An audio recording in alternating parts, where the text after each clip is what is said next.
को तो तरफ बैंक वाले बता रहे हैं कि राहुल को हमने पूछा था कि कहाँ निकाले हैं, किसके अकाउंट में डाले हैं, अभी तो हमें डिटेल नहीं पहुँचता। देखिए, ये आरोप बेबुनियाद है क्योंकि हमारा एक बीसी है। विश्वास की परंपरा जगा रहे बैंक में हो गया बड़ा खेल, जिसके चलते अब ग्राहकों को दर दर की ठोकरें खाने के लिए हो गए मजबूर। ग्राहकों की गाढ़ी कमाई का पैसा बैंक मैनेजर समेत 7 लोग लेकर हुए रफू चक्कर। दरअसल ग्राहकों ने केस दर्ज कराते हुए बताया कि हमारा पैसा बैंक खाते में जमा हुआ, लेकिन जब हम निकालने गए तो पैसा ही गायब मिला। दरअसल केस बैंक प्रबंधक समेत 7 पर धोखाधड़ी व गबन का केस दर्ज हुआ है। ये पूरा मामला बलरामपुर जनपद के थाना क्षेत्र हररैया का है, जहां हररैया थाना क्षेत्र के अंतर्गत स्थित इंडियन बैंक में ये बड़ा खेल सामने आया है, जिसके चलते अब ग्राहक दर दर की ठोकर खाने के लिए मजबूर हैं। हालांकि इस पूरे मामले पर पुलिस ने FIR दर्ज कर जांच शुरू कर दी है। आइए सुनते हैं क्या कुछ कह रहे हैं मोहम्मद इस्माइल नाम है मेरा। क्या हुआ आपके साथ? हमारे साथ बैंक वालों ने बहुत बड़ी धोखाधड़ी की। हमने 95,000 रुपया 11/7/2023 को जमा किया। हमको पावती यानी रसीद दी गई और हमारे पासबुक पर उसको प्रिंट भी चढ़ा भी दिया गया। उसके बाद हमने 27/7/2023 को 1 लाख जमा किया। उस दोनों को चढ़ा करके पासबुक हमें दे दिया गया, रसीद दोनों की हमारे पास है। और उसके बाद जब हम 17/11/2023 को आए 10,000 रुपया निकालने के लिए, हमने पैसा निकाला। उसके बाद हमने कहा कि ये हमारा पासबुक प्रिंट कर दीजिए। प्रिंट किया तो उसमें 95,000 रुपया चढ़ा नहीं था। हमने फौरन मैनेजर से कैशियर से पूछा तो उन्होंने कहा कि मैनेजर से पूछो।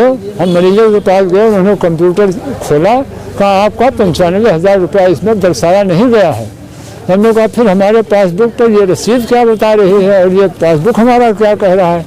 तो कहा वो तब थोड़ा बौखलाए मैनेजर साहब, तो यार ये कैसे चढ़ गया। हमने कहा आप जानिए, हमारे पास तो मशीन है नहीं प्रिंट वाली, वो तो आप ही लोगों के पास है जो 3 साल से बंद रहती थी। उसके बाद खोला गया तो ये धोखा नहीं। उसके बाद हमको वहाँ से वहाँ आपको जो करना है आप जाइए, देखा जाएगा, ये कह करके हमको वहाँ से निकाल दिया। फिर हमने थाने पर दरख्वास्त दी। उस दिन का कैमरा खोला गया, कैमरे में हमारी एंट्री दिखाई जा रही है, लेकिन जैसे ही हमने विड्रॉल भरा करके और कैशियर साहब की तरफ हम बढ़ रहे हैं, उसी समय कंप्यूटर कैमरा बंद हो जाता है। सिपाही वहाँ से 2 मिनट के बाद झल्ला करके उठा और जाकर बड़े साहब से बोला कि साहब वहाँ कैमरा 3 घंटा के लिए बंद हो गया।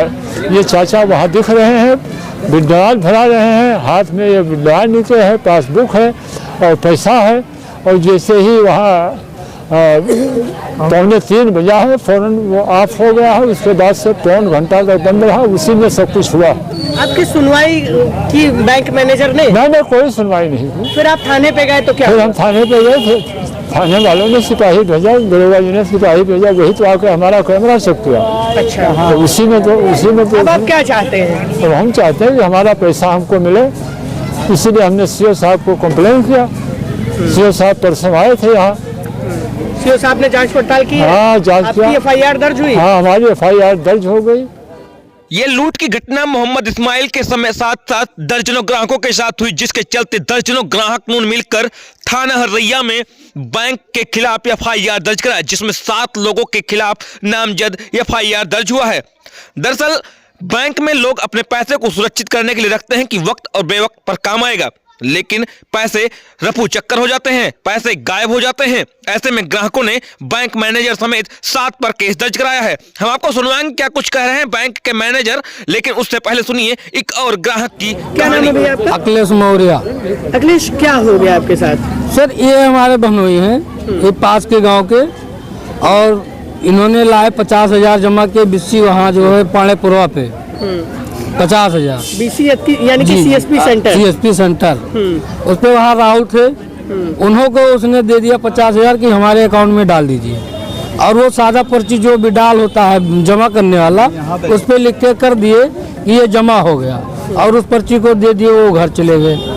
1 महीना बाद जो उन्होंने मई में जमा किए और जून में पैसा का काम लगा, तो निकालने जब आए तो पता लगा उसमें पैसा ही नहीं है। खाते में एक भी पैसा एक पैसा नहीं है। कितने रुपए टोटल गायब हो गए? 50,000। अच्छा, जी। आपने बैंक मैनेजर से मुलाकात की? यहाँ करवाए तो यहाँ बता रहे कि तुम्हारे अकाउंट में पैसा नहीं है। बैंक ग्राहकों ने साफ तौर से बैंक मैनेजर समेत 7 पर धोखाधड़ी के आरोप को लगाते हुए लाखों रुपए गबन करने का आरोप लगाया है। इस संबंध में जब शाखा प्रबंधक यानी बैंक मैनेजर से बातचीत की गई तो उन्होंने बताया कि सारे आरोप बेबुनियाद हैं, लेकिन अब इस पर मुकदमा दर्ज होने के बाद पुलिस छानबीन कर रही है। तो क्या ग्राहकों को न्याय मिल पाएगा या फिर ग्राहक दर दर की ठोकर खाने के लिए मजबूर रहेंगे? आइए सुनते हैं क्या कुछ कह रहे बैंक मैनेजर नसीम हैदर रिजवी। मेरा नसीम हैदर रिजवी। सर, ये आरोप है कि यहाँ पर एक एफआईआर दर्ज हुई है आप और आप समेत आपके बैंक के 7 कर्मियों के ऊपर, उसमें कुछ एक आध लोग बाहरी भी हैं। ये आरोप है कि आपके बैंक में लोग पैसा डालने आते हैं, उन्हें रिसिप्ट मिल जाती है लेकिन पैसा खाते तक नहीं पहुँचता है। देखिए, ये आरोप बेबुनियाद है, क्योंकि हमारा एक बीसी है जिसको ये होता है कि वो पैसा जमा करता है और निकासी करने का उसको पावर होती है। बैंक इंटीग्रा कंपनी इनकी एक है, उसके थ्रू इनका अपॉइंटमेंट होता है। तो उनको पैसा लेने का और देने का हमारे 6 बीसी हैं, उसमें से एक बीसी ने कम से कम ऐसा कांड जो है लोगों के साथ में किया है, उसकी जांच हमारे उच्च अधिकारी द्वारा की जा रही है। सर, ये एफआईआर दर्ज करवाई है इस्माइल ने आपके खिलाफ? नहीं, वो भी उन्हीं को ही दिया हुआ। उनको थोड़ा सा मुझे ये लगता है, जहाँ तक हमने देखा है, उन्होंने हमको यहाँ पे कोई अपनी एप्लीकेशन नहीं दी है, डायरेक्ट जो है उन्होंने वहाँ पे दिया है। अब उसको जब हमारे संज्ञान में आएगा तो इसकी जरूर जवाब दी जाएगी। सर, इस्माइल का कहना है कि जिस दिन वो अपने खाते में 95,000 रुपए जमा करने के लिए आए, उस दिन जब उन्होंने विड्रॉल भरा तो कैमरा पौन घंटे के लिए लगभग बंद हो गया। जी, हमारे यहाँ इसके संबंध में हमको ये कहना है कि मैं यहाँ पे जो बिजली का बिल था वो काफ़ी हाई था, उसको सुधारने के लिए हम लोगों ने लगभग 22 अक्टूबर, या मैं देख के आपको बता रहा हूँ, हमने जो है बिजली हमारी काट दी गई थी 22 में, अक्टूबर 22 के आस में बिजली हमारी कटी हुई थी।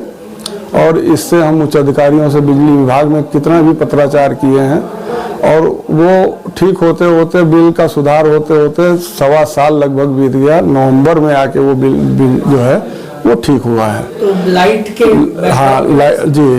लाइट नहीं रहती थी तो जनरेटर से हम लोग इसको चलाते थे। बीच में जनरेटर कभी तेल खत्म हो जाए या किसी वजह से, इसलिए कैमरा बंद हो जाता है। उसका जो आरोप लग रहे हैं आपके कर्मियों के ऊपर, वो आप कह रहे हैं कि बेबुनियाद नहीं, उसकी फिलहाल जांच चल रही है। अगर हमारे कर्मचारी या कोई भी आदमी दोषी पाया जाएगा उसके खिलाफ जरूर कार्रवाई होगी।